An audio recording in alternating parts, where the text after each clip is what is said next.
एकामागोमाग एक शेतकऱ्यांच्या संदर्भात केलेली वक्तव्य, मग विधिमंडळातला त्यांचा रमी खेळतानाचा समोर आलेला व्हिडिओ, हे सगळं कमी होतं म्हणून की काय त्याची सारवासारव करताना त्यांनी सरकारच भिकारी असं केलेलं एक वक्तव्य. यामुळे त्यांच्या अडचणी काही थांबताना दिसत नाहीयेत. आज अजित पवार 2 वेळा माध्यमांसमोर आले. दोनही वेळेला माणिकराव कोकाटेंची पाठराखण करताना दादांची सुद्धा अडचणच होताना दिसली. चेंडू त्यांनी मुख्यमंत्र्यांच्या कोर्टामध्ये टाकला आणि मुख्यमंत्री काय ते मंत्रिमंडळाचे प्रमुख म्हणून निर्णय घेतील असं म्हटलं. अडचण होतीये का माणिकराव कोकाटेंमुळे पक्षाची? खरंच माणिकराव कोकाटेंचा राजीनामा घेतला जाईल?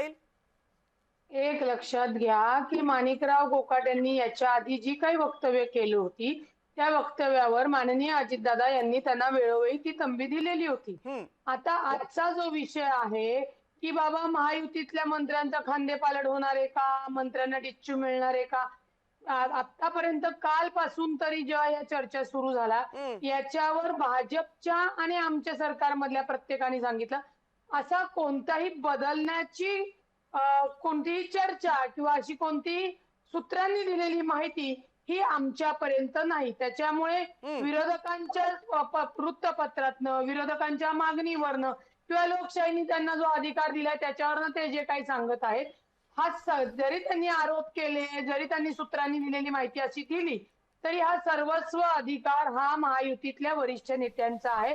खरंच बदलायचं असेल तर हे तिघही बसून ठरवतील, परंतु अद्यापही आम्हाला ही माहिती नाही.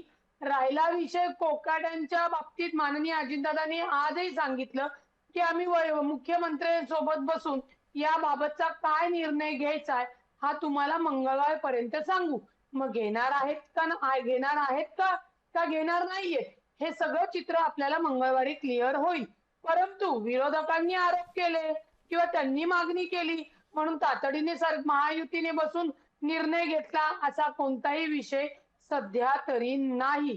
त्यातून महायुतीला वाटत असेल की काही गोष्टींसाठी खांदेपालट करायची आहे किंवा कोणाला मंत्रिपदावरनं कमी करायचंय किंवा कोणाकडे जबाबदारी द्यायची, तर याचा निर्णय महायुतीतले भाजपामधील राष्ट्रवादी काँग्रेस पार्टीचे आणि हं. शिवसेनेचे वरिष्ठ मंडळी बसून निर्णय घेतील.